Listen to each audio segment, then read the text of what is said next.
베리와 수잔 부부는 콜로라도주 메이빌에 있는 산과 나무 자연이 어우러진 멋진 집에서 두 딸과 살고 있었습니다. 2020년 5월 10일은 마더스데이였습니다. 그날 3박 4일 일정으로 4일 전에 캠핑을 떠났던 두 딸은 마더스데이를 축하하기 위해서 저녁에 집에 돌아와서 엄마와 함께 시간을 보낼 계획이었습니다. 한편 남편 베리는 덴버 브룸필드로 출장을 가기 위해서 아침 일찍 집을 나섰습니다. 하지만 수잔이 감쪽같이 사라졌고 수색대원들과 자원봉사자들이 그녀를 찾기 위해 대대적인 수색 작업을 펼쳤지만 아무런 성과 없이 시간만 흘렀습니다. 그리고 몇 달이 지나면서 남편 베리에게 의심의 눈길이 쏠리기 시작했습니다. 충격적인 단서들이 하나둘씩 밝혀지면서 결국 남편은 아내를 살인한 혐의로 체포되었습니다. 하지만 그의 재판이 열리기 직전 검찰은 갑자기 모든 혐의를 철회하며 베리를 석방했습니다. 그리고 수잔이 실종된 지 2년 만에 수잔의 유골이 발견되었고 그녀의 죽음에 관한 의문을 다시 불러일으켰습니다.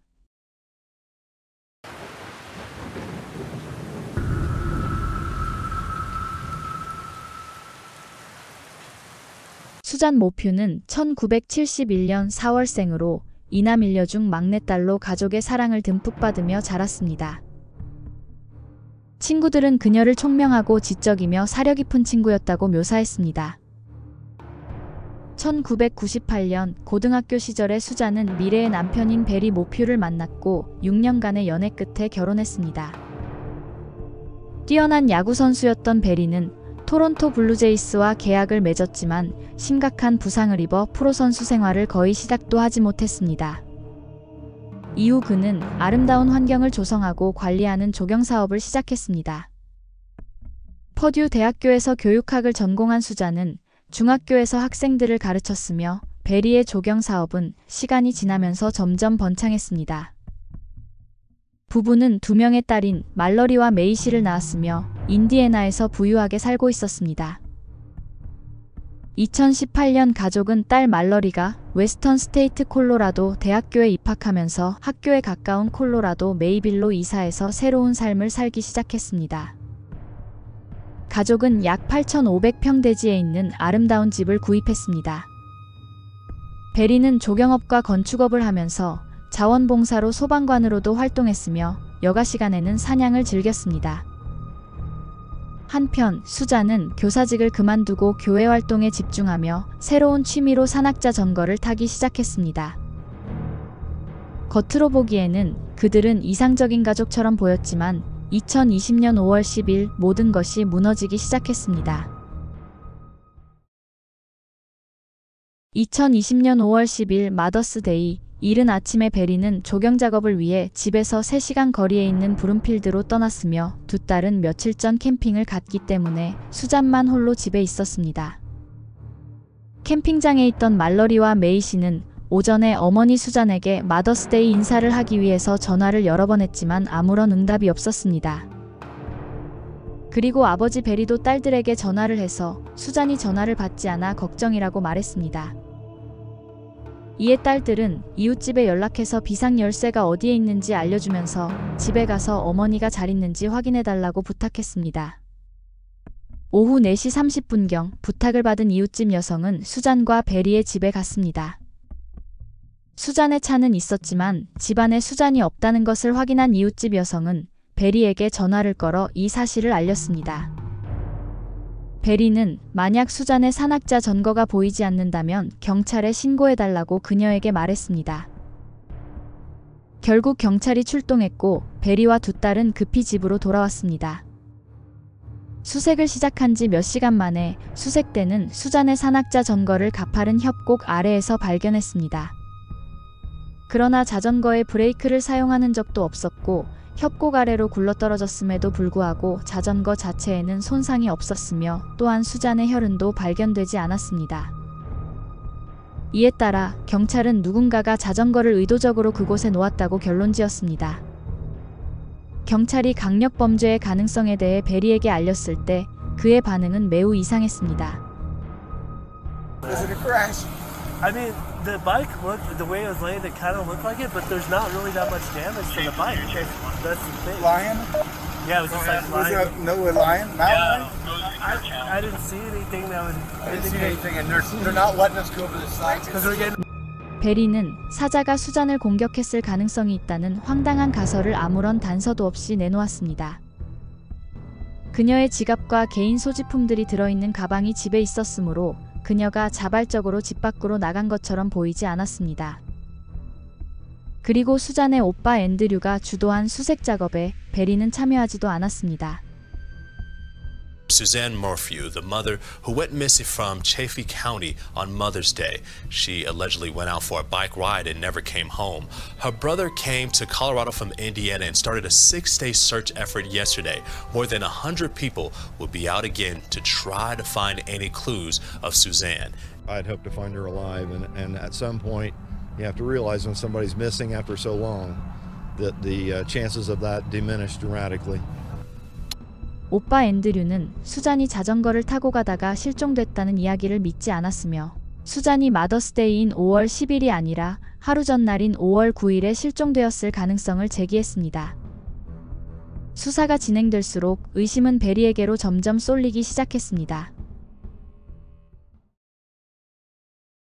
초기 경찰 신문에서 베리는 사건 당일인 5월 10일 새벽 4시 30분에 알람 소리에 깨어났으며 샤워를 하고 나갈 준비를 한 후 5시쯤 집에서 나와서 바로 브룸필드로 떠났다고 말했습니다.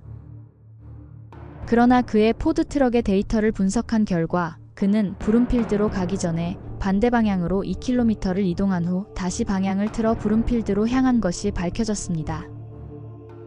경찰이 이를 추궁하자 베리는 본격적으로 브룸필드로 떠나기 전에 사슴의 일종인 엘크의 이동 방향을 확인하기 위해 주변을 돌아다녔다고 말했습니다. 사건 발생 전날인 5월 9일에 무엇을 했는지 묻는 질문에 오후에 수잔과 하이킹을 다녀왔으며 스테이크를 구워 함께 즐거운 저녁 식사를 했고 9시 30분쯤에 부부관계를 한 후 잠자리에 들었다고 베리는 대답했습니다. 하지만 경찰이 베리의 휴대폰과 차량 기록을 조사한 결과 그의 진술의 대부분이 거짓말이었음이 밝혀졌습니다. 그는 수잔과 함께 9시 30분쯤에 잠자리에 들었다고 주장했지만 1시간 후인 10시 30분에 그의 트럭이 차고에서 후진으로 약 29m 이동한 것이 확인되었습니다. 경찰은 이때 베리가 아내의 시신을 트럭에 실었을 가능성이 있다고 추정했습니다. 또한 새벽 3시 25분부터 3시 48분까지 베리의 트럭 문이 무려 80번 이상 열리고 닫혔습니다. 5월 9일 그가 회사에서 돌아와서 수잔과 하이킹을 갔다고 주장했던 오후 2시 42분부터 2시 44분까지 2분 동안 베리의 전화기의 데이터는 베리가 집 주변을 여기저기를 뛰어다녔던 이상한 움직임을 보여줬습니다. 그리고 3분 후인 오후 2시 47분에 베리는 그의 휴대폰을 비행기 모드로 바꿨으며 밤 10시 17분에 비행기 모드를 껐습니다.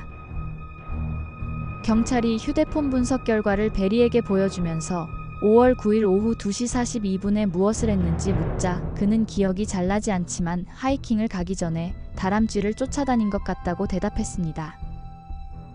경찰은 베리가 다람쥐가 아닌 도망가는 수잔을 마취총으로 쫓아 목숨을 뺏은 후 수잔이 산악자전거를 타고 가다가 사고를 당한 것처럼 꾸민 것으로 추정했습니다. 게다가 수사가 진행되면서 그가 맡은 조경 프로젝트는 일주일 후에 시작될 예정이었으므로 굳이 마더스데이인 5월 10일에 브룸필드로 갈 필요가 없었던 사실이 밝혀졌습니다. 브룸필드에 설치된 보안 카메라를 확보한 경찰은 그가 맥도날드와 홀리데이인 호텔 근처에서 쓰레기 봉투 5개를 버리는 장면을 확인했습니다. 경찰이 왜 그렇게 많은 쓰레기 봉투를 버렸는지 추궁하자 그는 트럭을 청소하면서 나온 폐기물에 대한 처리 비용을 내고 싶지 않았다는 이상한 해명을 내놓았습니다. 그러나 경찰이 베리의 차량을 조사했을 때 그의 주장과 달리 차량이 제대로 청소된 흔적이 없었으며 베리가 그날 하루 동안 여러 번 옷을 갈아입었다는 사실도 밝혀냈습니다. 또한 베리의 호텔 방에서는 강한 표백제 냄새가 났다는 동료의 증언이 나왔습니다. 베리가 매우 의심스러웠지만 경찰은 여전히 그가 아내를 죽여야 할 동기를 찾지 못하고 있었습니다. 하지만 경찰이 수잔의 휴대폰을 복구하면서 충격적인 사실이 밝혀졌습니다. 수잔과 베리의 결혼 생활은 예상했던 것보다 훨씬 심각한 문제를 안고 있었습니다. 수잔의 소지품과 휴대폰의 문자 메시지를 확인한 결과 수잔은 오랫동안 베리와 불행한 결혼 생활을 이어오고 있었으며 심각한 갈등을 겪고 있었습니다. 수잔은 깊은 우울증을 느끼고 있었으며 베리에게 이혼을 요구했지만 그는 아내의 요구를 무시했습니다. 수잔이 실종되기 4일 전 그녀가 베리에게 보낸 문자 메시지입니다. 난 당신과 끝내고 싶어. 당신이 무슨 짓을 하고 있든 이제 신경 쓰이지 않아.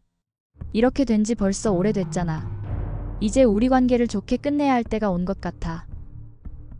그리고 수잔이 평소에 일기처럼 사용한 그녀의 휴대폰에 있던 메모 앱에는 남편의 언어적, 신체적 폭행에 대한 것과 그녀가 남편과 단둘이 있는 것을 얼마나 두려워하는지에 대한 내용이 있었습니다. 또한 베리의 과도한 음주, 반복적으로 수잔의 휴대폰을 빼앗으려 했던 행동들, 심지어 그가 외도를 하고 있을 가능성까지 의심하는 메모도 있었습니다. 2020년 5월 20일 경찰이 베리와 수잔의 집을 압수수색했을 때 수잔이 남편의 행동을 녹음하기 위해 구매한 스파이펜을 발견했습니다. 그러나 아이러니하게도 이 녹음기는 베리의 외도를 증명한 것이 아니라 수잔 자신의 불륜을 기록하고 있었습니다. 수잔의 불륜 상대는 그녀의 고등학교 동창인 제프라는 남성으로 둘의 불륜 관계는 2018년부터 시작돼서 1년 넘게 지속된 것으로 보입니다. 제프는 유력한 용의자로 지목되고 조사를 받았지만 그가 사건과 무관하다는 증거가 확보되면서 용의선상에서 제외되었습니다. 수잔이 실종되기 이틀 전에 작성된 메모에는 당신 남자친구 있지라고 강하게 물으며 베리가 수잔을 추궁했다는 내용이 있었으므로 베리는 아내의 불륜을 눈치챘던 것으로 보입니다. 집을 수색한 결과 세탁기 안에는 마취총 캡이, 부부 침실에는 사용한 총알 탄피가, 그리고 벽난로에서는 불에 탄 수잔의 일기장이 발견됐습니다. 수잔의 휴대폰 데이터는 경찰의 추론을 뒷받침하는 또 다른 중요한 증거였습니다. 수잔이 실종되기 전날인 5월 9일, 그녀는 아침부터 제프와 50번 이상의 문자를 주고받고 있었는데 오후 2시 10분 이후부터 그녀는 제프의 문자에 대답을 하지 않았으며 다시는 휴대폰을 사용하지 않았습니다. 경찰은 베리가 일했었던 한 공사 현장에서 이틀간 발굴 작업을 진행하면서 베리가 아내의 실종 사건의 유력한 용의자라는 사실이 사건 발생 2주가 지나서야 공식적으로 수면에 떠올랐습니다. 이에 대한 대응으로 아내의 수색 작업에도 참여하지 않았던 베리가 도움을 요청하는 영상을 만들어 공개했습니다. Oh, Suzanne, if anyone is out there that can hear this, that has you, please, we'll do whatever it takes to bring you back. We love you, we miss you, your girls need you. No questions asked. However much they want, I will do whatever it takes to get you back. Honey, I love you. I want you back so bad. 그러나 경찰은 그의 거짓말과 모순되는 진술들, 그리고 뚜렷한 동기를 근거로 2021년 5월 5일 사건 발생 후 거의 1년이 지난 시점에 베리를 체포했습니다. 베리는 1급 살인, 증거 조작, 무기 소지 및 허위 진술 혐의로 기소되었습니다. 이뿐만 아니라 그는 실종된 수잔의 이름으로 2020년 11월 3일에 대선 투표를 진행해서 선거 사기 혐의까지 받게 되었습니다. 이에 베리는 트럼프가 대통령이 되기를 바라는 마음에 불법인지 모르고 아내 이름으로 투표를 했다고 해명했지만 결국 그는 $600, 약 80만 원의 벌금형을 받았습니다. 2021년 8월 법원에서는 베리의 사건을 정식 재판으로 진행할지 결정하기 위한 예비신문이 열렸습니다. 이때 검찰 측은 그동안 경찰이 수집한 증거를 제시하며 베리가 아내를 살해했을 가능성이 높다고 주장했습니다. 검찰은 2020년 5월 9일 오후 2시경 베리가 아내 수잔을 살해하고 그녀의 시신을 할러데이인 호텔에서 훼손했으며 여러 장소에 다니며 살해 도구를 버린 후 무연고지에 시신을 유기했다고 주장했습니다. 그러나 베리의 변호인 측은 검찰의 주장을 강력하게 반박했습니다. 베리의 변호인단의 주장에 따르면 그의 트럭과 할러데이인 호텔방 어디에서도 시신의 흔적이 발견되지 않았으며 시체 탐지견조차 베리의 트럭에서 아무런 감지를 하지 못했습니다. 마취총 캡은 누군가 고의로 베리의 집에 놓아둔 것일 수도 있으며 게다가 그의 마취총은 사건 당시 고장이 나 있었기 때문에 마취총을 사용해 범행을 저질렀다는 검사 측의 추정이 맞지 않는다고 지적했습니다. 무엇보다 베리의 변호인단이 가장 강력하게 내세운 결정적 반론은 수잔의 차량과 자전거 헬멧에서 발견된 DNA였습니다. 이 DNA는 베리의 것이 아니었으며 시카고, 애리조나 범죄 현장에서 발견된 용의자의 DNA와 일치하는 것으로 밝혀졌습니다.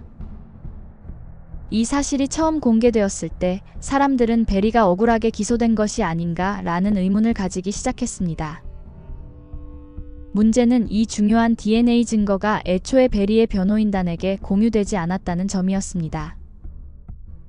콜로라도 수사국의 담당 수사관이 휴가를 떠나면서 해당 DNA와 관련된 조사가 중단되었고 검찰 측은 이를 베리의 변호인단에게 통보하지 않았습니다. 이후 베리의 변호인 측이 검찰이 변호인단에게 유리한 증거를 고의로 은폐했다고 주장하면서 사건은 더욱 혼란스러워졌습니다. 결국 판사는 2021년 9월 7일 사건을 정식으로 재판에 회부하며 베리의 보석금을 50만 달러, 한화로 약 6억 6천만 원으로 책정했습니다. 2021년 9월 20일 정식 재판이 시작되기 9일 전 검찰은 베리에 대한 모든 혐의를 기각해달라는 요청을 법원에 제출했습니다. 당시 검찰은 수잔의 시신이 발견되지 않은 상태였으며 베리가 살인을 저질렀다는 합리적인 의심을 입증할 수 없었기 때문에 재판에서 승소하기 어렵다고 판단했습니다. 이후 베리는 교도소에서 석방되어 두 딸과 함께 웃으면서 법정을 나섰습니다. 2023년 9월 22일 수잔이 실종된 지 3년 만에 집에서 약 80km 이상 떨어진 콜로라도 모펫 지역에서 수잔의 유해가 발견됐습니다. 베리의 트럭이 2020년 5월 9일과 10일에 모펫 지역에 있지 않았기 때문에 베리가 여전히 용의자로 간주될 수 있는가라는 의문이 제기되었습니다. 그러나 수사관은 베리가 단독 범행을 저지르지 않았을 가능성을 제기했습니다. 그는 누군가의 도움을 받아 시신을 유기했거나 시간을 두고 모펫 지역까지 이동하여 시신을 묻고 다시 돌아왔을 가능성도 배제할 수 없었기 때문입니다. 그러나 현재까지의 증거로 보았을 때 베리는 법적으로 혐의에서 벗어난 상태입니다. 한편 수잔의 유해가 발견된 이후 베리의 변호사는 수잔이 연쇄살인마의 피해자일 가능성을 제기하면서 베리의 결백을 더욱 강하게 주장하기 시작했습니다. 베리의 변호인단은 경찰이 베리를 억울하게 기소했으며 결국 그들의 잘못을 인정해야 할 것이라고 주장했습니다. 현재 베리는 자신이 아내 실종 사건과 살인 혐의로 부당하게 기소되었으며 이에 따른 명예훼손과 경제적 피해를 입었다고 주장하면서 검찰, 경찰을 상대로 1,500만 달러, 한화로 약 200억 원의 손해배상 소송을 제기한 상태입니다. 영상 제작에 힘을 보태주실 분들은 구독, 좋아요, 알림 설정 부탁드립니다.